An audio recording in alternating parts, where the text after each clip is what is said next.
Hello everyone, welcome to ज्ञान सूत्रा academy. Complete polity की इस सीरीज में आपका एक बार फिर से बहुत स्वागत है। पिछले वीडियो में हमने making of constitution, interim government, first cabinet और कॉन्स्टिट्यूएंट असेंबली से रिलेटेड जो थ्योरी क्लास है वो किया था। आज के इस वीडियो में हम लोग जो है इस टॉपिक पर जो टॉप 25 क्वेश्चंस हैं उसको हम लोग डिस्कस करेंगे।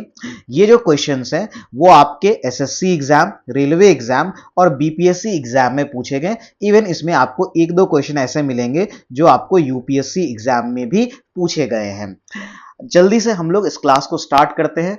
अब एक चीज बस आप यहां पे ध्यान रखेंगे कि जो आपका 25 क्वेश्चन है आप मेरे साथ इसको अटेम्प्ट करेंगे, यानी कि पहले जैसे ही क्वेश्चन आएगा आपके सामने आप वीडियो को पॉज करके क्वेश्चन को अटेम्प्ट करेंगे। आंसर आप अपने मन में या फिर आप कॉपी में लिख लें तो ज्यादा बेहतर है। आप उसका आंसर जोड़ लिखिए, फिर जब मैं आपको आंसर बताऊंगा तो आप चेक करिएगा, है ना, और फिर लास्ट में आप कमेंट करिएगा कि आउट ऑफ 25 आपने कितना स्कोर किया। इससे आपको भी आपने जो पॉलिटी पढ़ा है, अगर आपने पढ़ा है पहले से या आपने जो प्रीवियस वीडियो है वो देखा है, तो आपको पता चलेगा कि आपके दिमाग में कितना आंसर रहा है ना।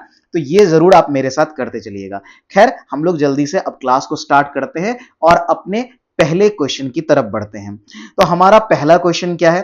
देखिए, हमारा सबसे पहला क्वेश्चन जो है वो है, अच्छा जो लोग, एक चीज मैं आपको बस बता दूं कि अगर आप नए स्टूडेंट हैं, है ना, और आपने पहले पढ़ नहीं रखा है या आपने इसकी जो पहली वीडियो है, थ्योरी वीडियो है, वो नहीं देखा है तो वो पहले देख ले। वो आपको आई बटन में मिल जाएगा और इसके अलावा आपको डिस्क्रिप्शन में उसका लिंक मिल जाएगा, टेलीग्राम का लिंक मिल जाएगा, आप वहां से भी देख सकते हैं, वीडियो का भी लिंक मिल जाएगा।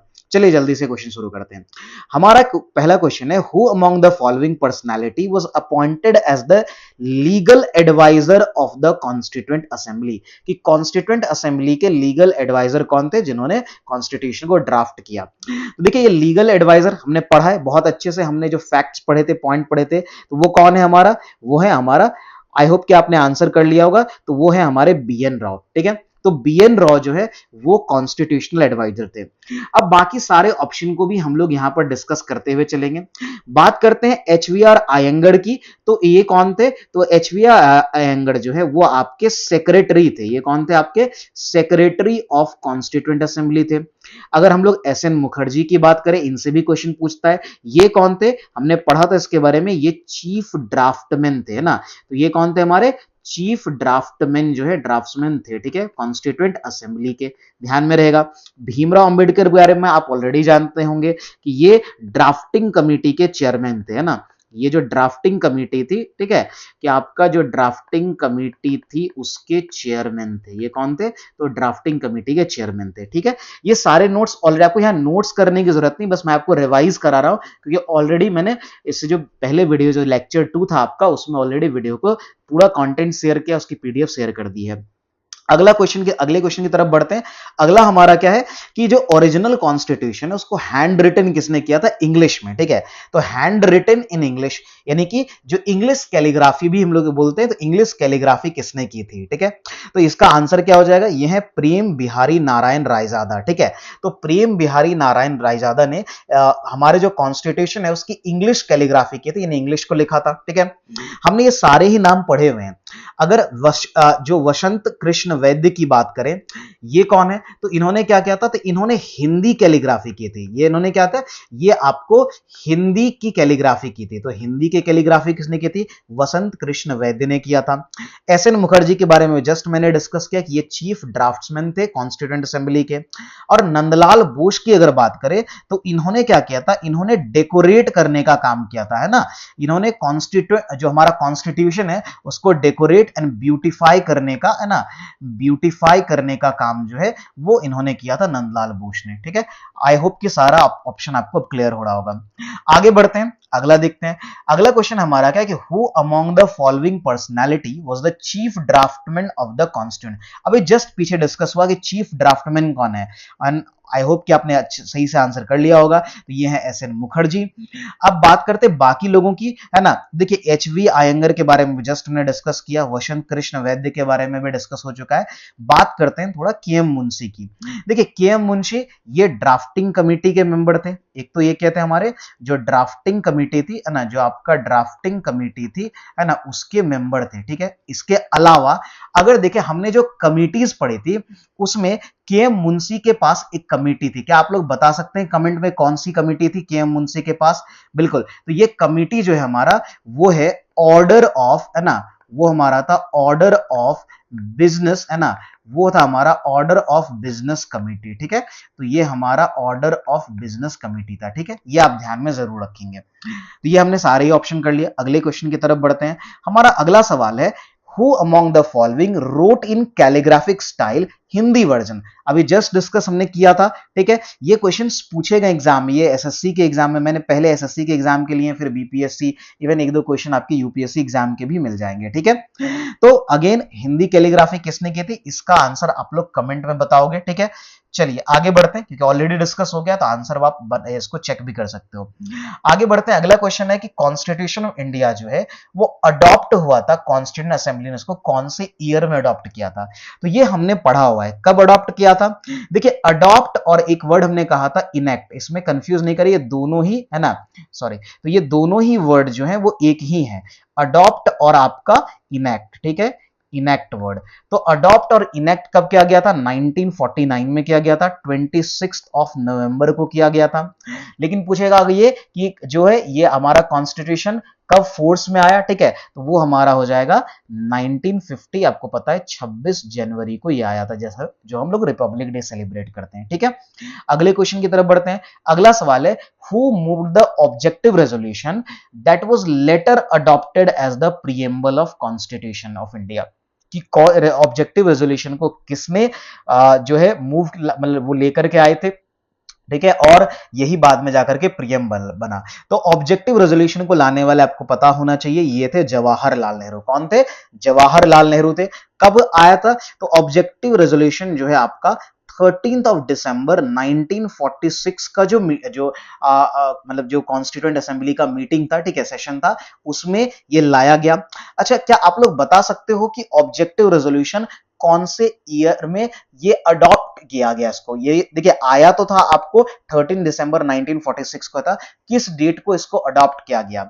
आप लोग जरूर कमेंट में करिएगा, ठीक है। तो ये कब किया गया था? ये किया गया था, देखिए इसको अडॉप्ट किया गया था, है ना, ये अडॉप्ट हुआ था 26 ऑफ जैन 26 नहीं, सॉरी 22 ऑफ जैन, यानी कि 22 जनवरी 1947 को जो है इसको अडॉप्ट किया गया था, ठीक है। ये डेट भी याद रखेंगे। आगे बढ़ते, वैसे यहां पर भीमराव अंबेडकर के बारे में हम लोग ऑलरेडी जानते हैं कि ड्राफ्टिंग कमेटी के ये चेयरमैन थे, ठीक है, इनको father of the Indian constitution भी कहा जाता है। बाकी राजेंद्र प्रसाद की अगर बात करें तो आपको पता भी है कि ये कौन थे? प्रेसिडेंट थे कॉन्स्टिट्यूएंट असेंबली के, प्रेसिडेंट थे कॉन्स्टिट्यूएंट असेंबली के। और कब बने थे? ये बने थे 11 ऑफ दिसंबर, है ना, 11th दिसंबर सॉरी 1946 को जो है ये हमारे प्रेसिडेंट बने थे, परमानेंट मेंबर, परमानेंट प्रेसिडेंट जो थे, ठीक है। आगे बढ़ते हैं, अगला क्वेश्चन देखते हैं। कह रहा है कि with reference to the constituent assembly which of the following statement is correct? कौन सा स्टेटमेंट करेक्ट है? एक एक करके स्टेटमेंट को पढ़ते हैं, फिर हमें ये समझ में आएगा। सबसे पहला है क्या कि the constituent Assembly ratified India's membership of the Commonwealth in May, है ना, 1947। यहां पे रेक्टी नहीं, रेटिफाइड होगा, सी को बस आप काट दीजिएगा, ठीक है। तो कॉन्स्टिट्यूएंट असेंबली ने जो है इंडिया के कॉमनवेल्थ मेंबरशिप को जो है वो रेटिफाई किया था 1947 में। क्या ये सही है? आप लोग बताएंगे कमेंट में, ठीक है। अगला है हमारा, the constituent Assembly adopted the national anthem in January 1950। क्या ये स्टेटमेंट करेक्ट है? अगला है, the constituent Assembly adopted the national song in January 1948। क्या ये करेक्ट है? या फिर the constituent Assembly adopted the national flag in July 1949। तो इनमें से कौन सा करेक्ट है?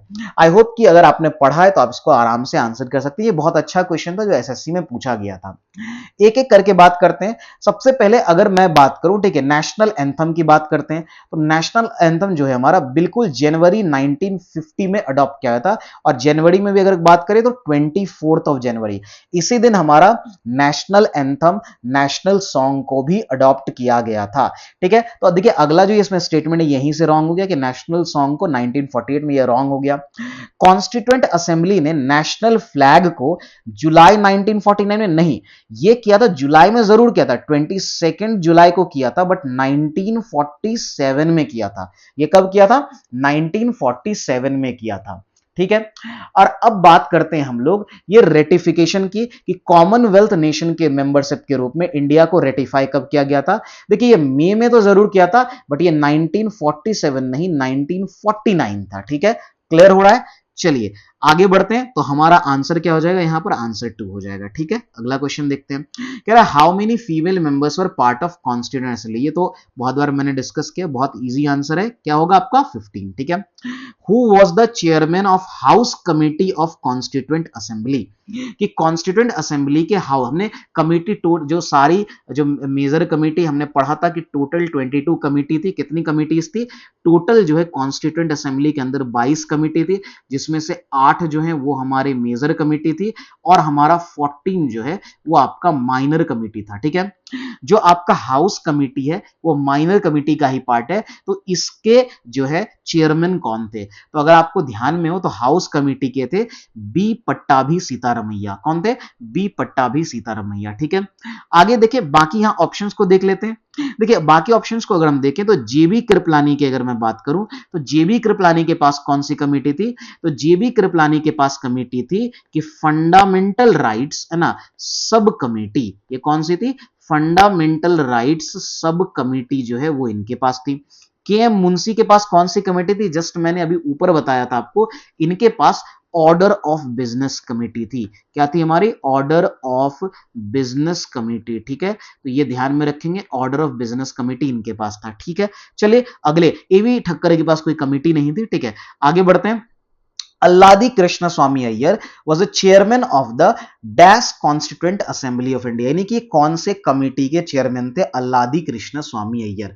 अगेन फिर कमिटी से हमारा क्वेश्चन है और ये भी एक माइनर कमिटी ही थी। तो अल्लादी कृष्ण स्वामी अय्यर की बात करें तो इनके पास जो कमिटी थी वो थी क्रेडेंशियल कमिटी। कौन सी कमिटी थी? क्रेडेंशियल। अब देखिए बाकी कमिटीज को डिस्कस करते हैं। यूनियन पावर कमिटी, ये तो बहुत आसान था। देखिए मैंने आपको बताया था कि जवाहरलाल नेहरू के पास 3 कमेटी थी। कौन कौन सी? देखिए यूनियन वाला जो भी होगा, यूनियन पावर कमेटी, यूनियन कौन, क्योंकि ये प्राइम मिनिस्टर थे तो यूनियन वाला तो इन्हीं के पास होगा। तो ऐसे आप याद रख लोगे कि यूनियन वाला जो भी होगा वो हमारे, वो क्या होगा? प्राइम मिनिस्टर के पास। और वो कौन थे? जवाहरलाल नेहरू। तो ये जो है वो जवाहरलाल नेहरू के पास था। ठीक है, जवाहरलाल नेहरू जी के पास था। ठीक है, ये नेहरू जी के पास था। ठीक है, तो इनके पास यूनियन पावर कमेटी के अलावा यूनियन कॉन्स्टिट्यूशन कमेटी भी थी, यूनियन वाला। और दूसरा, चूंकि उस समय स्टेट्स नहीं थे, आप ऐसे याद रख लो कि स्टेट्स कमेटी किनके पास होगी? तो ऑब्वियसली उस समय चूंकि स्टेट्स नहीं हुआ करते थे तो वो प्राइम मिनिस्टर के ही पास होगा। स्टेट कमेटी भी इनके पास था। ठीक है, ये ध्यान में रखेंगे। ऑर्डर ऑफ बिजनेस कमेटी हमने कई बार डिस्कस कर लिया, के मुंशी के पास है। और फंडामेंटल राइट सब कमेटी भी जस्ट हमने डिस्कस किया, ये किसके पास था? जेबी कृपलानी के पास, भी जस्ट हमने डिस्कस किया अब। ठीक है, चलिए आगे बढ़ते हैं अगले क्वेश्चन की तरफ। हमारा अगला क्वेश्चन क्या है कि constituent assembly was recognized by which section of the independence है। अब ये थोड़ा नया क्वेश्चन है, इसका मैंने डिस्कस नहीं किया हुआ ऑब्वियसली वीडियो में। तो देखिए ये आपका जो है कह रहा है कि कॉन्स्टिट्यूएंट असेंबली जो है उसको रिकॉग्नाइज किया गया इंडियन इंडिपेंडेंस एक्ट के कौन से सेक्शन से? तो ये सेक्शन था आपका 81। आपको बस इसको याद रख लेना है, इसमें ज्यादा दिमाग नहीं लगाना है। इस तरह के क्वेश्चंस कम आते हैं बट आए हुए तो आप इसको याद कर लीजिए। ठीक है, अगला सवाल है हमारा, जीवी Mavalankar was the chairman of the dash of the constituent assembly. की वो किसके कौन से कमिटी के चेयरमैन थे? अगेन हम लोग जो भी कमिटीज है यहां पर उसको रिवाइज करेंगे। ठीक है, और आप लोग वापस जाकर के नोट से जरूर रिवाइज करना। अगेन जिन लोगों ने वीडियो नहीं देखा पहले वाला, आप जाकर के अब ना, आपको नीचे डिस्क्रिप्शन में लिंक मिल जाएगा वीडियो का, जरूर वीडियो देखिए। हिस्ट्री की भी सीरीज चल रही है, कंप्लीट हिस्ट्री का भी सीरीज चल रहा है, उसके वीडियो को आप जरूर देखिए। आपका थ्योरी पीवाईक्यूज एकदम प्रॉपर तरीके से हो रहा है। कोई भी एग्जाम आप, जो मैंने कई बार कहा है कि आप एसएससी, रेलवे, बीपीएससी, यहां तक किसी भी एग्जाम की तैयारी कर रहे हो, आपको बहुत बेनिफिट होने वाला है, बहुत ज्यादा। इससे बाहर क्वेश्चन पूछने के चांसेस नहीं के बराबर हैं, वो रेयरेस्ट हैं। यानी आप 99% क्वेश्चन अटेम्प्ट कर सकते हो जो टॉपिक्स हमने डिस्कस पढ़ा दिए हैं, ठीक है। तो आप जरूर उसको चेक करो, ठीक है, रिवाइज करिए, बार बार रिवीजन से ही आपके दिमाग में वो रहेगा। अब बात करते हैं advisory committee on fundamental rights minorities and tribal, ये किसके पास था? तो देखिए ये कमेटी आपका था पटेल जी के पास, यानी कि सरदार पटेल के पास। ये कमेटी किसके पास था? आपका सरदार पटेल के पास, जो है सरदार यानी सरदार वल्लभ भाई पटेल के पास ये कमेटी था।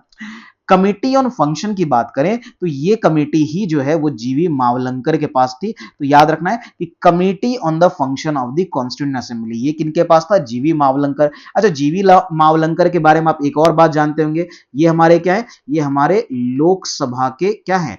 लोकसभा के फर्स्ट स्पीकर है, ये हमारे पहले स्पीकर है ना, स्पीकर है, सॉरी, लोकसभा के फर्स्ट स्पीकर ऑफ लोकसभा है, ठीक है।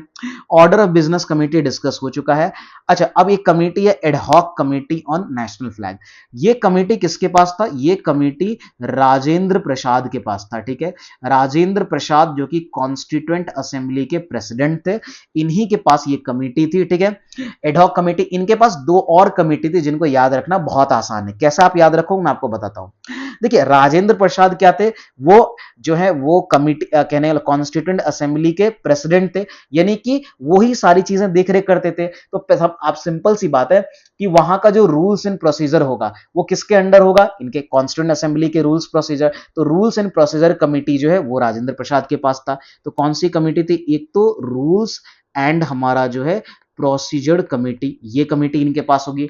क्यों भाई? क्योंकि ऑब्वियसली ये जो है प्रेसिडेंट है असेंबली के, तो इनका ही रूल चलेगा, इनका रूल्स एंड प्रोसीजर को यही रेगुलेट करेंगे। उसके अलावा चूंकि कॉन्स्टिट्यूएंट असेंबली नाम की गाड़ी का जो स्टीयरिंग है वो क्या है? वो प्रेसिडेंट के ही पास होगा। तो इनके पास जो है वो स्टीयरिंग कमेटी, ऐसे दिमाग में आप फिट कर लोगे कि स्टीयरिंग किसके पास थी? इन्हीं के पास। क्यों भाई? क्योंकि रूल्स एंड प्रोसीजर यही मेंटेन करते थे, तो स्टीयरिंग भी इन्हीं के पास थी, ठीक है। गाड़ी की स्टीयरिंग होती है ना, स्टीयरिंग जिसके पास है गाड़ी उसके अकॉर्डिंग चलेगी। तो बिल्कुल कॉन्स्टिट्यूएंट असेंबली जो है राजेंद्र प्रसाद के अकॉर्डिंग फंक्शन करती थी, क्योंकि ये प्रेसिडेंट थे। तो ये ध्यान में रख सकते हैं, रूल्स एंड प्रोसीजर, इसके अलावा स्टीयरिंग कमेटी और ad hoc committee on national flag जो है ये था। इसके अलावा एक और कमेटी थी, आप लोग कमेंट में बताइएगा, देखते हैं कौन बता पाता है।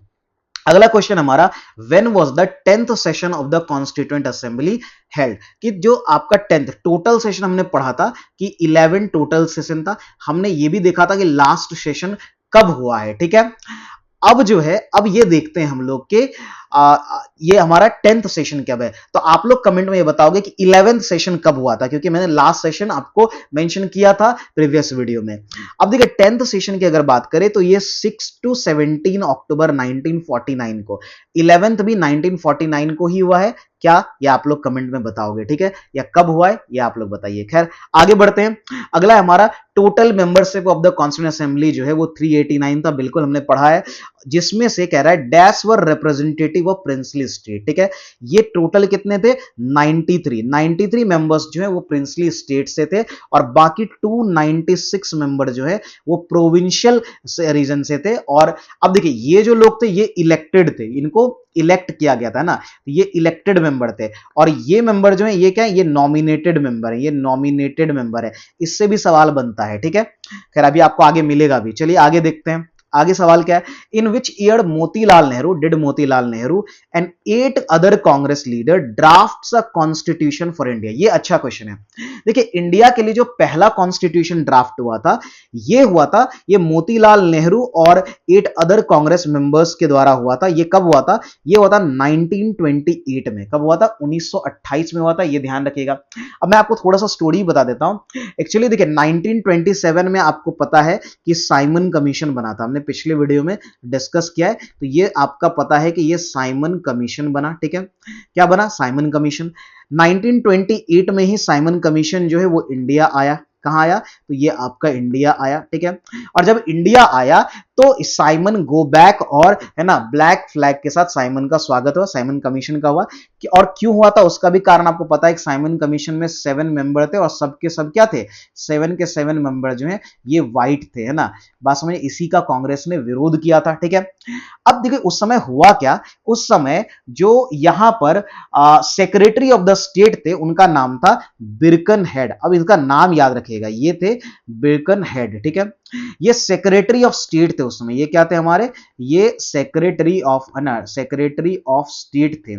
अब देखो इन्होंने क्या किया, जब कांग्रेस ने आपका साइमन कमीशन का विरोध किया, ठीक है, उसके अगेंस्ट प्रोटेस्ट किया, तो लॉर्ड बिरकन हेड ने क्या किया, उन्होंने कांग्रेस को और मोतीलाल नेहरू को कहिए या कांग्रेस को आप कहिए कि ये चुनौती दी कि आप एक ऐसा कॉन्स्टिट्यूशन बनाइए जो सबको एक्सेप्टेड हो, ठीक है। यानी सभी लोग, मुस्लिम लीग हो या बाकी जो और भी मेंबर जो इसके पार्ट्स हैं वो सबको इसको एक्सेप्ट करे, है ना। और इस चैलेंज को मोतीलाल नेहरू ने एक्सेप्ट किया था और उन्होंने 1928 में ही कॉन्स्टिट्यूशन बना दिया था, ठीक है। लेकिन इसको एक्सेप्ट नहीं किया गया, है ना, ये जो कॉन्स्टिट्यूशन बना उसको एक्सेप्ट नहीं किया गया, ठीक है। तो ये कहानी ध्यान में रखिएगा। अगला कह रहा है कि 1946 who among the following was made the interim president of the Indian constituent assembly. कि एंटरिम प्रेसिडेंट, एंटरिम का मतलब टेम्परेरी प्रेसिडेंट किसको बनाया गया था?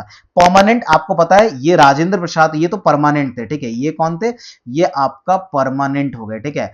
परमानेंट था, इनका इलेक्शन हुआ था। टेम्परेरी कौन थे? है ना, टेम्परेरी थे आपको पता होगा सच्चिदानंद सिन्हा, जो आपका पहला हुआ था 9 दिसंबर 1946, जो कि कॉन्स्टिट्यूएंट असेंबली का फर्स्ट सेशन था, उसमें इनको टेम्परेरी प्रेसिडेंट बनाया था। ये कॉन्स्टिट्यूएंट असेंबली के ओल्डेस्ट मेंबर भी हैं। ये क्या है हमारे? Oldest member. ये भी सवाल पूछा जाता है, ध्यान में रखिएगा। और फर्स्ट सेशन में ये एंटरिम प्रेसिडेंट या टेम्परेरी प्रेसिडेंट बने थे। और बाद में 11, मैंने पीछे बताया था कि 11 दिसंबर का जो सेशन था 1946, इसमें इनको राजेंद्र प्रसाद को परमानेंट प्रेसिडेंट बनाया गया। अगला सवाल देखिए, कह रहा है member of constituent assembly signed the constitution of India on कौन सी डेट में? ये तो कई बार इसका साइन करने की बात हो रही है। देखिए साइन कब हुआ था आपको पता है? 26 नवंबर 1949। क्या हुआ था? यहां अडॉप्ट हुआ था। यहां क्या हुआ था? अडॉप्ट, या फिर आप इसको बोल सकते हैं इनेक्ट, है ना। अडॉप्ट इनेक्ट हुआ। और आपको पता है बाकी देखिए, अगर बाकी ऑप्शंस तो वैसे भी सूटेबल नहीं है। इसमें अगला जो है हमारा ये हो जाएगा 24 जनवरी 1950। यहां पर क्या हुआ था, जो है बहुत सारी चीजें हुई थी, जैसे कि कॉन्स्टिट्यूशन पे साइन हुआ था। कितने मेंबर ने टोटल साइन किया था आप लोग कमेंट में बताओगे। और इसमें फीमेल कितनी थी? टोटल 15 फीमेल थी, ठीक है। कितनी फीमेल थी? 15 फीमेल थी, ठीक है। और टोटल मेंबर कितने? आई होप कि अगर आपने कमेंट कर दिया हो तो मैं बता दूं आपको, 284 मेंबर्स ने कॉन्स्टिट्यूशन को साइन किया था, ठीक है, जिसमें 15 फीमेल मेंबर थी, ठीक है। चलिए, और इसी दिन क्या हुआ था? नेशनल जो आपका सॉन्ग है, नेशनल एंथम है, उसको अडॉप्ट किया गया था, ठीक है। इसके अलावा जो हमारे फर्स्ट प्रेसिडेंट है, यानी कि राजेंद्र प्रसाद को फर्स्ट प्रेसिडेंट के रूप में इलेक्ट किया गया 24 जनवरी 1950 को ही हुआ, ठीक है। ये सारी चीजें एक ही डे में हुई थी। अगला है कि ये हु सेड, ये किसने कहा कि the constituent assembly alone can produce a constitution indigenous to the country and truly and fully representing the will of the people। यहां पर सवाल है कि ये किसने कहा कि जो कॉन्स्टिट्यूएंट असेंबली है वो अलोन क्या कर सकता है? एक इंडिजिनस कॉन्स्टिट्यूशन प्रोड्यूस कर सकता है कंट्री के लिए, और वो भी पूरी तरीके से क्या होगा? पीपल के विल को रिप्रेजेंट करेगा। ये कहने वाले कोई और नहीं, ये हमारे महात्मा गांधी थे, यानी बापू, जो हमारे फादर ऑफ नेशन कहे जाते हैं, ठीक है। आगे क्या आप लोग एक चीज बता सकते हो, क्या महात्मा गांधी कॉन्स्टिट्यूएंट असेंबली के मेंबर थे? यस और नो आंसर आप लोग कमेंट में करोगे, ठीक है। चलिए आगे बढ़ते हैं। आई होप कि आप लोग वीडियो को पॉज करके आंसर कर रहे होंगे। जो लोग कर रहे हैं, देखिए जो लोग सीरियस एस्पिरेंट है, जो लोग किसी भी तरह की कंपटीशन की तैयारी कर रहे हो जहां जीके आता है, तो प्लीज सीरियस लीजिए वीडियो को, जो मैं कह रहा हूं वो करिए, आपको बहुत फायदा होगा। अगला है the proposal for framing of constitution of India, जो है by an elected constituent assembly was made by, यानी ये प्रपोजल किसने दिया था कॉन्स्टिट्यूशन के फ्रेमिंग को, कि वो एक इलेक्टेड कॉन्स्टिट्यूएंट असेंबली के द्वारा जो है ये कॉन्स्टिट्यूएंट इंडिया फ्रेम किया जाएगा। ये प्रपोजल किसने दिया था? हमने पढ़ा है साइमन कमीशन के बारे में, ये तो बिल्कुल नहीं था। Government of India act of 1935 में ऐसा कुछ मेंशन नहीं था। फर्स्ट ये सॉरी ब्रिटिश कैबिनेट डेलीगेशन नहीं, ये था क्रिप्स मिशन। ये कौन था? Cripps mission. कब आया था? 1942 में क्रिप्स मिशन आया।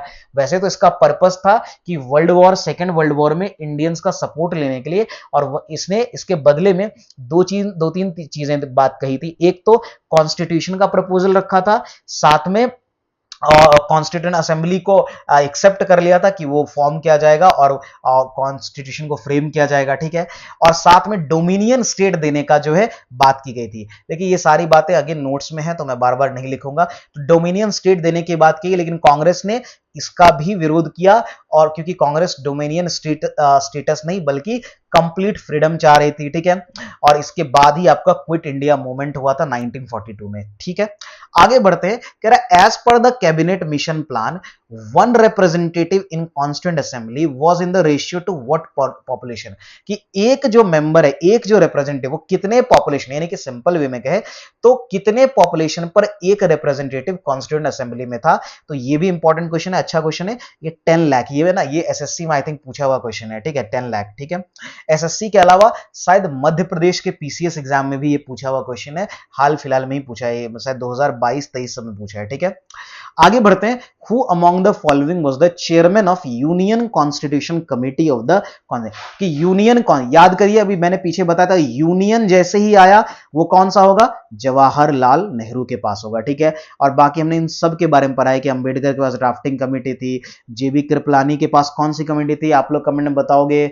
जेबी कृपलानी के पास कौन सी कमेटी थी? सरदार पटेल के पास, है ना, दो कमेटी थी। एक तो प्रोविंशियल कॉन्स्टिट्यूशन, देखिए यहां पर यूनियन कॉन्स्टिट्यूशन बोला है, वो जवाहरलाल नेहरू के पास था, लेकिन पटेल के पास कौन था? तो इनके पास प्रोविंशियल कॉन्स्टिट्यूशन था, प्रोविंशियल कॉन्स्टिट्यूशन, है ना, कॉन्स्टिट्यूशन कमेटी था, ठीक है, ध्यान में रखेंगे, क्लियर है। इसके अलावा इनके पास एडवाइजरी फंडामेंटल राइट्स पर कमेटी थी, minorities and tribal and excluded area से रिलेटेड कमिटीज थी, ठीक है। और अभी मैंने जेबी कृपलानी की बात की थी, जेबी कृपलानी के बारे में क्या था बताया, आप लोग कमेंट करें, ठीक है। तो ये आपका सॉरी जेबी कृपलानी के पास क्या था? फंडामेंटल राइट्स सब कमेटी थी, ठीक है। ये क्या था? फंडामेंटल राइट्स आपका जो है सब कमेटी इनके पास थी, ठीक है। आगे बढ़े, देखते हैं अगला क्वेश्चन।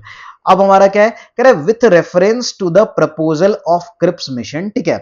पहले क्वेश्चन को पढ़ लीजिए, ऑप्शन नीचे ऑब्वियसली है, ठीक है।